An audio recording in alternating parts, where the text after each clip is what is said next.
Hello everyone, this is Father TJ Humphrey. I've decided to revive the old kind of video meditation reflection series. And rather than putting them out on Sunday evenings, I'm going to put them out on Saturday mornings instead, which I know for a lot of people, it won't matter what time they're released. They're not going to watch them as soon as they come out. They'll watch them whenever is most convenient for them, if they watch them at all, right?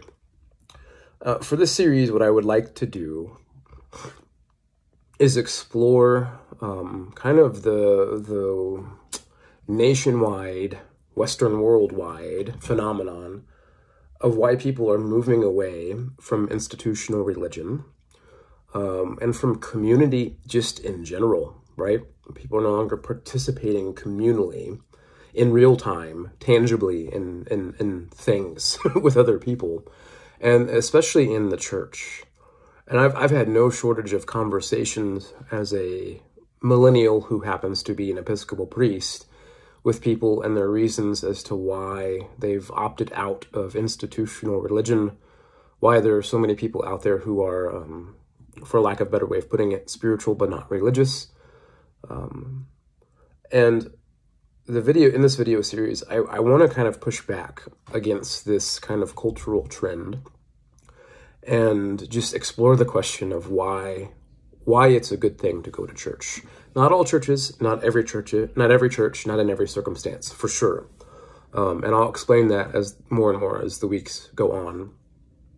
But why it's better to have even mediocre religion than no religion at all. And I want to explore it from different angles, like a philosophical angle, theological angle, spiritual angle, practical angles even. And most videos, I imagine, just this is the way I think. I kind of tend to think like a philosopher. I tend to think also in very pragmatic terms.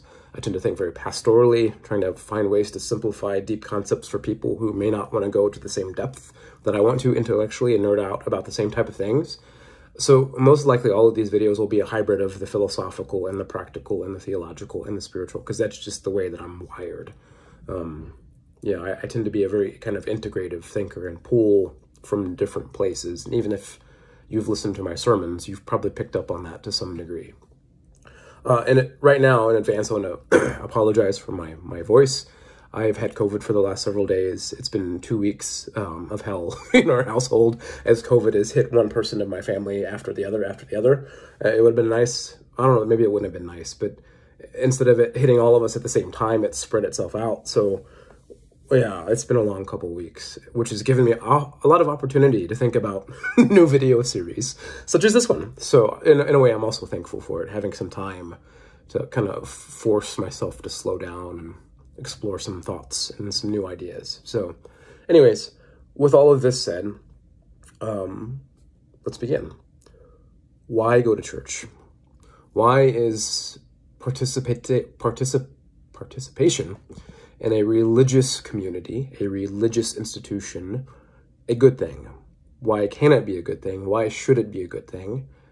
And I'm going to go ahead and acknowledge up front, I know that many people have been traumatized by institutional religion. They've had bad experiences that have just stayed with them and haunted them their entire lives. I get it, and I've seen it. I've been on the receiving end of quite a bit of that as well. I've lost count of how many times I've been yelled at by various pastors and elders in the church. It's all changed. It's been different since I became an Episcopalian, but that was kind of more of the norm. I just kind of expected to get rebuked all the time in my previous non-Episcopalian days. I've lost count of really how many people have just kind of ghosted me and shunned me, especially after becoming Episcopalian, for various reasons. Seeing me as falling off the deep end of liberalism or becoming a heretic. Lost count of how many times I've been called a heretic, by the way. So I really get it. What I don't always get is why people opt out so quickly and give up on the church so quickly, or institutional religion in general so quickly. And so part of this is just me thinking out loud about why I have remained in the church when just about everybody else my age hasn't. It's kind of a call from loneliness, pleading with some folks to reconsider their decisions from somebody who's been through the thick of it and oftentimes the worst of it, and I'm still here. And I feel like I'm better off for it because I'm still here. So it's an invitation to come back, to maybe not throw the baby out with the bathwater completely, and to understand that not every church and not every tradition and not every denomination out there is like the tradition that traumatized you at some point in your life. The Episcopal Church is light years away from the stuff I experienced in the Reformed Church and the Baptist Church. And it's not to say that every Reformed Church or Baptist Church was bad. I just had a series of bad experiences in those contexts that I've yet to have in the Episcopal tradition. And so, yeah, so I get it. Let's circle back and not throw the baby out with the bathwater completely. And these are just some things to think about. If you're somebody who has left the church because you've been hurt, or if you're somebody who's thinking about leaving the church for good because you're in a place where you're being hurt, right? Let's just explore some of this some more, right? So one of the reasons why, and this is the focal point for this week, it's taken me 6 minutes to get to this point. The focal point for this week, one of the reasons why I think participating in a religious community, a spiritual community, a church, a congregation of some sort is a good thing, is because it fulfills our personhood. What many people don't know is that the original word for person, our understanding of person in the English language, it comes from the Greek prosopon, and at one point it just simply meant mask, like the type of mask that an actor would wear in an ancient Greek play, right? It designated kind of the role, the persona that an actor would put on and act out, right? But there were two things that happened with the early church that we can really go into the weeds with this. I'm not going to. I want to keep it very kind of just at the surface level just to make it practical, right? There are two things that happened in the early church. One is that the ancient church fathers, I'm thinking of people like Athanasius and especially the Cappadocian fathers, Basil and the two Gregories, Gregory of Nyssa and Gregory Nazianzus, they ended up recovering the original etymological meaning of the word person. And so the word person, prosopon in the Greek, it's a compound word, two little words, pros and opon, I should say. I think the original would be opus. Pros means towards, and opus means face or countenance.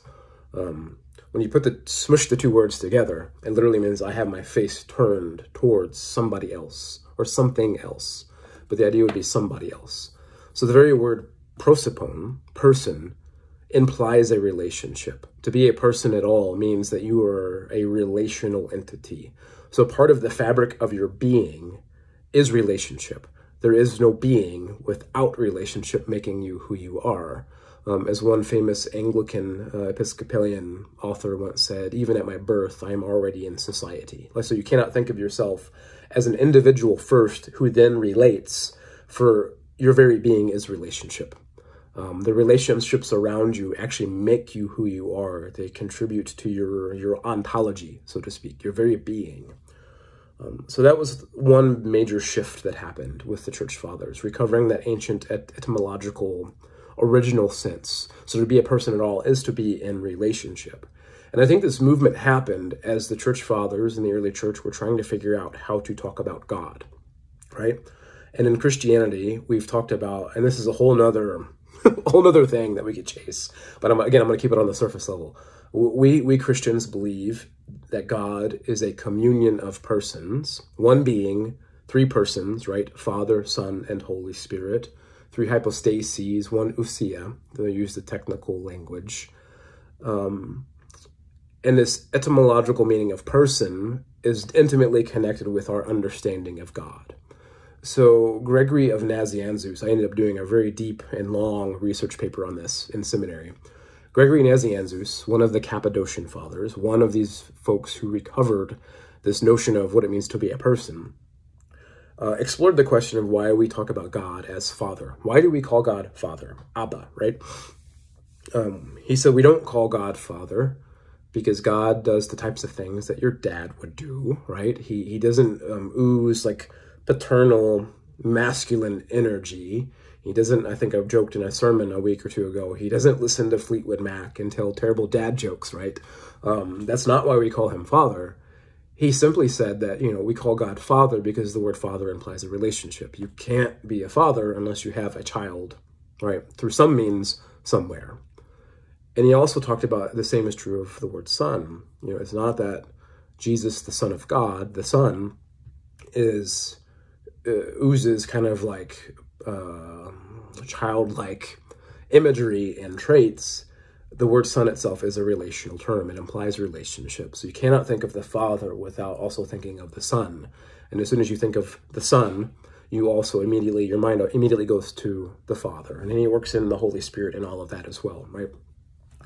And so, for God to be, God's being is relationship. We are made in the image of this God whose being is relationship. One way that John put it, God is love, right? It's not that God exists and then does loving things. The very essence of God's being is relational love. God is love. It's an ontological statement. God exists as love, as a communion of persons. And we are made in the image of this God who is a relational being, this God who is love. So therefore, the more we abandon community, the more we distance ourselves from relationships, the more we cut ourselves off from others, the more we entrench ourselves in our own egotistical individuality, the more we're actually hijacking and self-sabotaging our own ontology.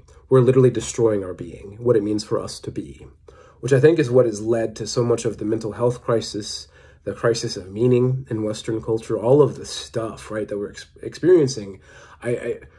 People are having a hard time putting their finger on it. It's because everywhere around us, culture is seeking to sabotage our personhood. It's entrenching us more and more in these individualistic ways where you don't even have to go outside anymore and relate to other human beings, right? You can do, with the click of a button, you can have your groceries, your booze, right, your dinner, anything you want come to your door. And anymore, you don't even have to relate to the person who drops the stuff off at your doorstep, right? They just drop it off and go. We're living in a world that's becoming increasingly impersonal and not relational, and that has consequences. If the church fathers are right, and the etymological meaning of the word person is correct, it has consequences. It's actually thwarting our being, right? It's killing us ontologically the more we separate ourselves off from others. And it's not like the Christians in the ancient church were the only ones to say this, right? So quantum physics is moving more in this direction, right? Everything is connected, right? You don't exist as an individual entity as much as you exist as the overlapping of a series of relationships, right? If it weren't for molecules, atoms, and protons and neutrons and electrons coming together, if it wasn't for all of this intimate connection, this interwebbing and interweaving of relationships anatomically within you, you just wouldn't exist, right? It's all of these things coming together within you that make you what you are. So we see that in the science plane, right? In the biology plane, in the physics plane. We also, the Buddhists have been saying this for forever, right? One famous Buddhist author and teacher, Thich Nhat Hanh, talked about the interbeing of everything. Everything is, right? We don't exist without our interconnectedness with everything else. As other Buddhists talked about it, from the I'm going to butcher this, Mahayana tradition, everything has dependent co-arising. Everything depends on one another, and it kind of arises simultaneously, interconnected with everything else, right? So this, what we Christians would say, this Trinitarian stamp of being is imprinted, is imaged on everything, especially as human beings, right? And the very word religion points to this interconnectedness. Religion, I think John Maine, one of my favorite spiritual writers on meditation, he defines religion simply as relinking, reconnecting. So when we plug ourselves back into a religious tradition and participate in that tradition and not just think about it, right? And nod our heads to it, we're actually participating in this relinking, reconnecting project, right? Religion means a relinking. The problem is that people are fleeing from religion, thus fleeing from this great possibility of relinking. But also the problem simultaneously is that religion actually hasn't been truly religious. Like most religious experiences that people have are experiences of a religious tradition. It actually pushes them away. It entrenches them in kind of like a tribalism, when religion is never meant to be about that, right? It entrenches them in their own individual piety, when religion is not meant to be about that at all. It's meant to wake you up to your interconnectedness with everything, especially with other human beings, right? So at this point, right, I've just got a few more points and then I'll wrap things up. Somebody will push back and say, well, why do we need religion? So if our relationships make us who we are and we're all interconnected, why can't I just like live into my relationships that I have at CrossFit, right? Or in swim class? Why do I need a church? Why do I need religion? The matter is actually very simple. I think we actually try to simplify things. What we ended up doing as human beings, even though every relationship that we're connected with everywhere makes us who we are in some way, and how we react to those relationships makes us who we are. We all tend to prioritize one relationship and look at every other relationship through that lens. So we prioritize, many people prioritize their relationship with their parents, with their spouses, with their family. They'll prioritize their relationship with themselves, even with non-personal things like power and status and work and money, right? And we'll prioritize that one thing and view it through the lens of that one relationship, right? In a sermon here on Sunday, I'm going to talk about how, it's why some people who are traumatized and who are in abusive relationships have a hard time not believing that everybody else is out to get them, right? Because they've allowed that one abusive relationship to define who they are, and they view everything through the lens of that one abusive relationship. They don't realize that there's more to life than the suffering they have endured. And the same is also true, like think of it being a teenager in love, right? Whenever you fall in love for the first time as a teenager, your blinders go on to like literally everything else. You become tunnel visioned on this one person, and you're just infatuated and in puppy love, and you cut like all of these other relationships out of your life because you don't care anymore about any of them. All you care about is your beloved, right? We elevate one particular relationship to basically a religious status. And even atheist philosophers concede this point.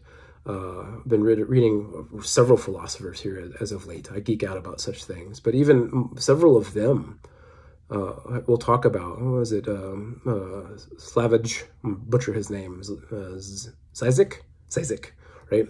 Who's fascinating to me. We've been reading a lot of Richard Rorty, which is not easy to do, but even he concedes this point.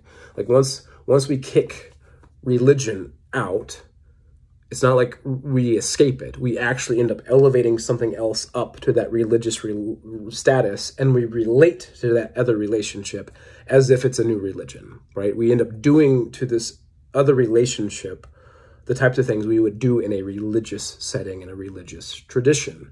And so we narrow it all down to one relationship anyways, regardless of whether we think we're being religious about it or not. We are. You can't uproot the religious impulse to want to deify certain relationships, right? The problem with all of this is that in some sense, there's a certain poeticness and romanticism in it, right? Elevating your spouse to the level of like worship is kind of a beautiful thing. And in some ways, that's kind of the direction we're meant to go, right? But also, like, my spouse is not God.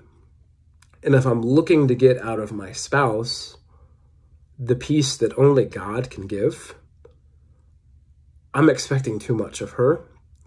I'm putting too much of a strain on that relationship. And eventually, I'll probably end up destroying that relationship and thus myself along with it, because I'll destroy a part of my being, because being is relationship, right? So these relationships that we elevate to the status of the divine cannot bear the weight of the divine. And I think that's why we're witnessing a lot of the collapse all around us culturally, is just we're expecting too much out of these relationships that just cannot handle the weight of our worship, right? Thus, religion. Keep God in the center, right? Elevate God to the place of that religiosity. Participate in a religious tradition with self-awareness, right? And it's really interesting that the thing that happens, at least in the Christian tradition, is like you don't have to pick and choose between God and all of your other relationships, right? You don't have to pick and choose between God and your family and God and the world. Whereas I think the reverse actually is true. Whenever you narrow in and you try to find your ultimate identity in like your relationship with your family or your parents, your job, I feel like people just get tunnel visioned in on those relationships, and they start to get defensive when it comes to every other relationship that might threaten the stability of that one central relationship that they find ultimate meaning in. But the same isn't true with God. Like God, whenever we actually love God and put God on that religious like pedestal in the appropriate place, then the reverse happens. Instead of like getting defensive with everybody else that might threaten that relationship, we actually embrace everybody else with more open arms. We learn how to love more deeply our family and our friends. We know how to learn how to be more loving people in our vocations and our jobs, right? And our circles that we run with. We even learn how to love our enemies, right? We learn this love becomes all incorporating and all inclusive as opposed to becoming narrowed. So religion actually expands our capacity to love rather than narrowing it down, because we're participating in this relinking project, this kind of cosmic understanding of being interconnected with everybody and everything else. Yeah, hopefully that makes some sense. It makes sense to me, so. But hopefully that makes some sense. Feel the need to email me, fathertjhumphrey@gmail.com, if you have questions, or send us a message through, Facebook Messenger or whatever. But the last point that I have, so can we wake up to this sense of interbeing, this relational understanding of ourselves in life, this interconnectedness, even in the context of bad religion? For me, yes. My personal answer has been yes. My personal experience has been yes. In some of the worst settings that I found myself in, church settings that were not fun, that felt weighty and oppressive, those settings have been the settings of some of my deepest mystical experiences that have caused me to wake up. I can think of two examples in particular that were just changed everything for me. And I'm praying and singing next to people that I just didn't want to be praying and singing next to, right? So yes, even in the context of bad religion, you can awaken to this interconnectedness, right? So bad religion isn't enough to thwart God's grace, isn't enough to thwart God's ability to enlighten you, isn't enough to thwart your ability to reach deep down inside, to kind of rattle yourself awake in cooperation with God's grace, right? And so, yeah, I think that's an important point to make, because we tend to think, well, bad churches, bad religious entities are completely devoid of the grace of God. Well, God can work through even the worst of human brokenness, right? And I think if we looked in the mirror every day and we're honest with ourselves, we could concede that point, right? Because God works through this broken, hot mess all of the time, right? And it doesn't mean that you stay in the context if it is a really oppressive, hard place to be, right?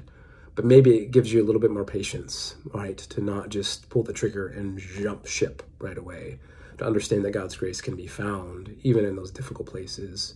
And there's something in the communal coming together, the singing of the songs, the liturgy, however robust or stripped down it is, God still works through these things, right? These rituals, these habits, these things, these practices that people have been practicing for 2,000 years in the church, right? So yeah. So why go to church? Your personhood will be unfulfilled and incomplete without it. I'll see you next Saturday morning. Peace to you all.